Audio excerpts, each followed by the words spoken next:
আগামী 20শে মে অর্থাৎ সোমবার দক্ষিণ বঙ্গোপসাগরে একটি ঘূর্ণাবর্ত তৈরি হতে পারে। সোজা উত্তর দিকে এটি শক্তি বৃদ্ধি করবে। আগামী 24শে মে এটি ঘূর্ণিঝড়ের চেহারা নিতে পারে।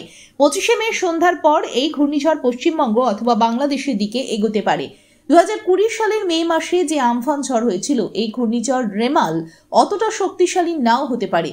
ঝড়ের গতিবেগ সর্বাধিক 100 কিলোমিটার হতে পারে।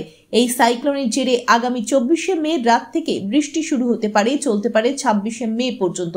তবে যতক্ষণ না পর্যন্ত ঘূর্ণাবর্ত তৈরি হচ্ছে ততক্ষণ পর্যন্ত এর গতি, প্রকৃতি এবং শক্তি সম্পর্কে কিছু সঠিক বলা সম্ভব নয়। আজ বুধবার কলকাতা সহ দক্ষিণবঙ্গের কয়েকটি জেলায় হালকা বৃষ্টি এবং বজ্রপাতের সম্ভাবনা রয়েছে। এর মধ্যে রয়েছে 24 পরগনা, পূর্ব মেদিনীপুর, হাওড়া, কলকাতা, হুগলি এবং নদিয়া। আজ কলকাতার আকাশ প্রধানত মেঘলা।